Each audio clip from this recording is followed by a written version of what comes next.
Hello, ladies and gentlemen, Nick here, and this is a very special review. This is a very special Doctor Who review because today we will be reviewing the first episode of the revived era of Doctor Who, Rose. And I'm especially excited for this episode because finally we're on to Christopher Eccleston. Fantastic!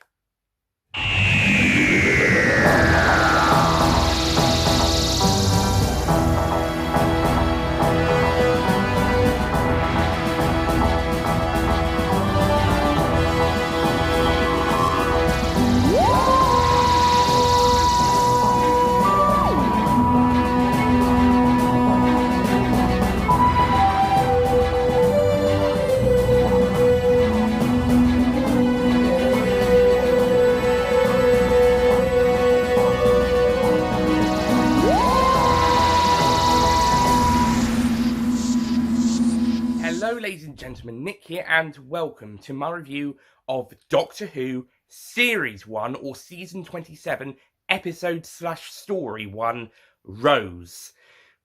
Which, yeah, as it suggests, this is the first episode of Doctor Who, the revived era, the revived series. This is where it all begins.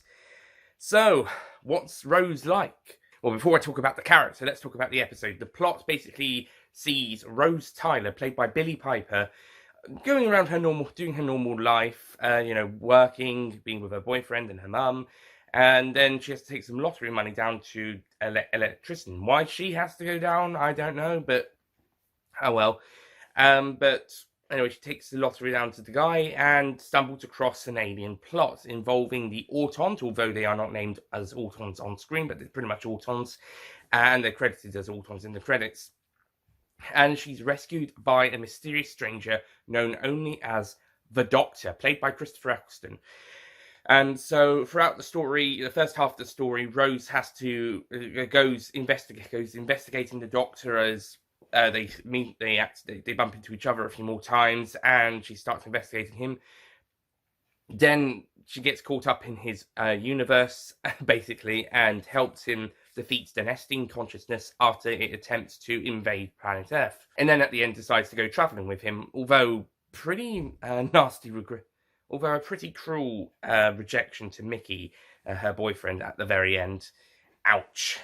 Ugh. I mean, the character of Rose isn't the nicest character. She is maybe they're trying to establish her as maybe not this very nice character to begin with, but it's difficult for some audience members to jump on board with this new character, as she can be quite a bit of a nasty piece of work in places. I mean, she's not a mean person, but she can be a bit selfish and a bit rude. Perhaps that was the angle they were going down, and this is the companion who becomes the most popular companion of all time. Of course, that will probably be due to later events. But right here, right now, bit of a questionable thing to do, especially as the last companion, Ace, pretty much was the exact same thing, more or less, with reason. But Rose isn't all bad. She's actually pretty good, despite some bitchy moments. Billie Piper does a great job in the role, though. It's kind of 50-50 with the character at the moment. We'll see how things go later on. The story mostly centers around here, so at least we get good character development, which is more than I could say for the majority of the classic series companions, with notable exceptions, such as Ace. And maybe a few others like Sarah Jane and maybe Liz. Yeah, there weren't really a huge number of fleshed out classic series companions, were there? Similarly, we've got some really good supporting characters, such as Jackie, played by Camille Coduri, and Mickey, played by Noel Clarke. They're really good as well. I mean, again, later on down the line, they're going to get better, but we're off to good starts with these two characters. Rose is a bit more rocky, but as we're focusing mostly on the character, we at least get to develop the character as we go through the episode, which is, again, more than could be said for the majority of classic Who companions. I'll get to the Doctor in a bit because I'll just get to the Doctor in a bit because that's what I want to do. Also, we've got Clive, played by Mark Benton. He's also a very good supporting character. Fun fact, he's the first on-screen death of the new series, although there is a character, at least one character killed off before the events of the story, the electrician Wilkin. But Clive is the first on-screen death. And Also got some pretty cool designs for the Autons. They now look more like what you would see in a modern shop, as times change. So while 70s you might have shop window dummies that have actual faces on them, here it's kind of they're molded into the sculpture, and that's really impressive. The nesting consciousness, bit different to how it looked in 1970, where it was kind of like this green tentacly thing with a sort of a pinky membrane thing inside this metal case, machine casing. Here it's an orange liquid underneath London Eye, and yeah, it looks pretty impressive.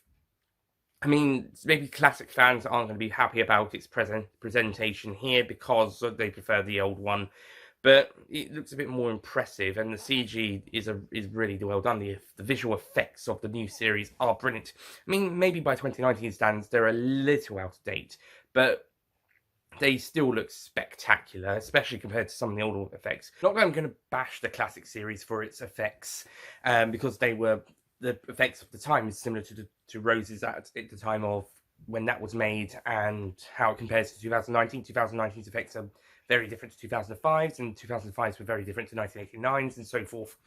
And I've also overlooked that when coming to the reviews, unless they're particularly terrible or notable. Same for the set designs, and by the way, no more wobbly sets and not too much fake sets here. In fact, quite a lot of good location work. and it also brings us the realistic setting. So some really great stuff here. Yeah, like I said, a little bit dated by 2019 standards, but still really impressive. And for the time, it would have been super impressive. Same thing for the story. Whilst today, and same could be said for An Earthly Child, the story isn't hugely ambitious, not hugely amazing, but for the time, it would have been completely brand new for television in the case of An Earthly Child, and at least Doctor Who in terms of Rose. So at the times, they were pretty much new, exciting pieces of television, or new, exciting pieces and directions of the show. Whilst looking at them later down the line, we can see they're good stories, good introductions, but not a huge amount of spectacle besides the visual effects. But still really good, and still hold up very strongly. And this does mean that this is a very good episode to launch the series. And it's no way bad, not at all. It's a very good episode, one of the stronger ones of the series. I mean, if you were to split them into least favourite to favourites, then this would probably be... if you're just going by the stories, it might just miss out on the top 5. But if you're going by episodes, it's probably within the top half. But yeah, it's a good way. It's not the strongest way to start the series. Then again, neither was An Earthly Child, but like in An Earthly Child, and I'm mainly talking about episode 1 of that story, because the other 3 definitely weren't. But like An Earthly Child, episode 1, it is a very good way to start the new series. Like An Earthly Child was a very good way to start the classic series and the show as a whole. Very good start, and I like how it's mostly focusing on the companion. Again, like An Earthly Child, focusing on the companions entering this world. That's really good. And discovering the Doctor. And speaking of which, Christopher Eccleston is outstanding as the Doctor. And this is just his first episode. I don't think any Doctor has been this good in their first episode before. Afterwards, probably most of the new series Doctors. Certainly Matt Smith, maybe David Tennant, possibly Peter Capaldi, maybe Jodie Whittaker, but certainly besides maybe Paul McGann, no Doctor has been this good in their first episode. It might take them an episode or two, it might still be in the same story, like Tom Baker in Robot, for example, or John Pertwee in Spearhead from Space. But right from the get-go, Eccleston is perfect. And I love the mix of the dark and humorous personality that he's got in his performance. And this is something that's going to be taken further later on in the series, where he's a bit fun in places, kind of enjoyable quite a bit. And then you see his darker side, or his more serious side later on. Like, I think it's the bit where there's a fantastic shot where we're seeing the Doctor and Rose walking away from the estate. I wonder how long it took, how many takes it took them to get that perfect. But that's the start of the scene where they're talking after the hand attack in the flat. And yeah, Doctor. It's quite humorous. It's quite fun at this point. It's a bit serious, but it's not too much. And then we get the darker, serious bits as when they're having the conversation about the Earth revolving, and when he's walking away, we can see the serious face on the Ninth Doctor, and this is pretty much where that portion of his character starts. And Eccleston just sells this character so amazingly, and I look forward to watching him in further episodes for the billionth time or whatever, how many number of times I've seen this series. But yeah, Eccleston from the get-go, perfect. Like I said, a couple of Doctors have been amazing in their first stories, but it might take them an episode or two in those stories, like John Pertwee and Tom Baker. It might take them 2 episodes to get into the role, although Tom Baker was probably the closest of the first 7. I think Colin got his character down to a T in his first scene, but the character development had to go along just as it went. Yeah, had to take a few episodes to get going. The only Doctor that pretty much, besides maybe the only Doctor besides Eccleston who pretty much goes right off the bat is Paul McGann, as he really only had just over an hour of screen time, because the first quarter of an hour was given to McCoy.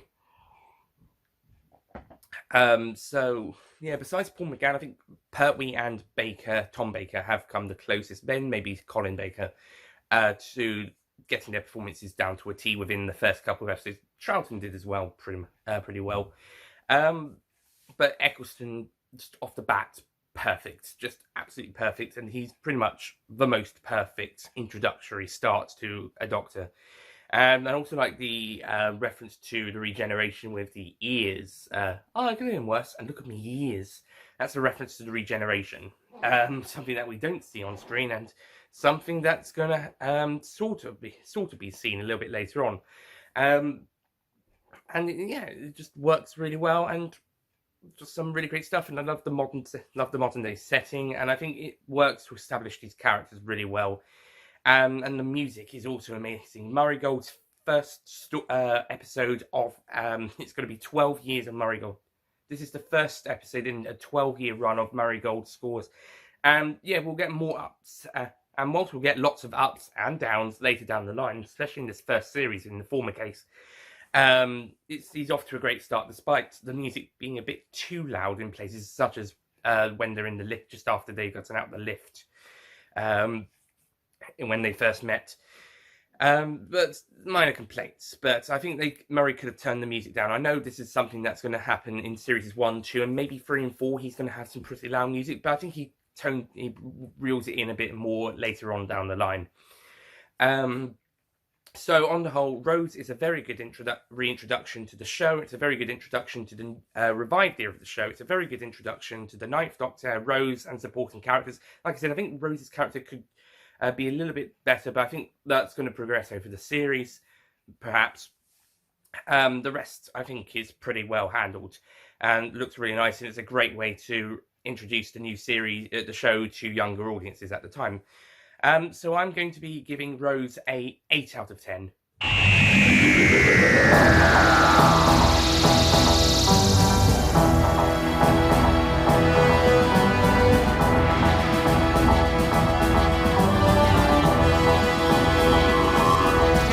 I think it's a very good start, and I also gave the 8 out of 10 score to An Unearthly Child. So classic series fans, don't get your knickers in a twist. Both introductory episodes to the classic and new series are very good. They're I wouldn't say they're amazing, but they're very good, and definitely important pieces of television. And for the time, they would have been extremely different to what's been seen before.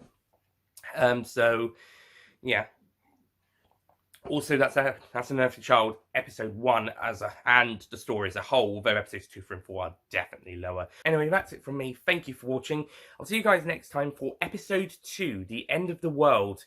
And if you thought this episode looked impressive, well, wait till you see the next one. Blimey, they put their visual and practical effects to very good use within a bit more of a busy story in terms of characters. Okay, see you guys next time. Goodbye.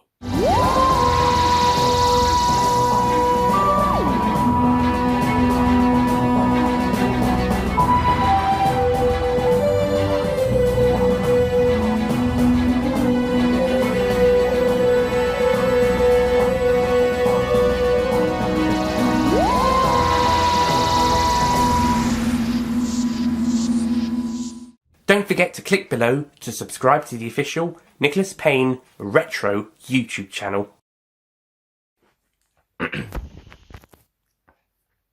Hello ladies and gentlemen, Nick here, and now we're on to... And I'm particularly excited for this era, this bit of the era, and I'm particularly excited for this part of the revived era because finally, and I'm also particularly excited for this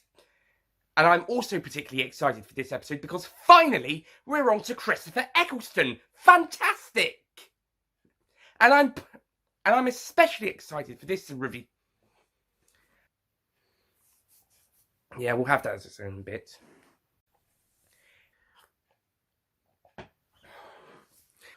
Oh, itchy down here.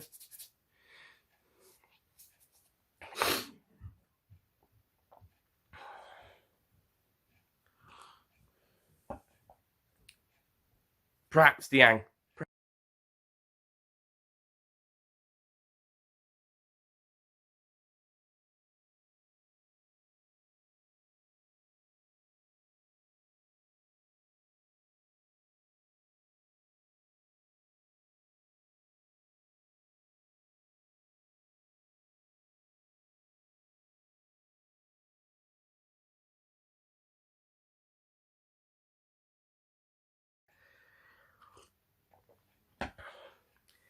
So classic series no, never mind. Not that I'm going to bash the classic series too much for its practical and visual effects because they were resuming the Rose review. Not that I'm going to.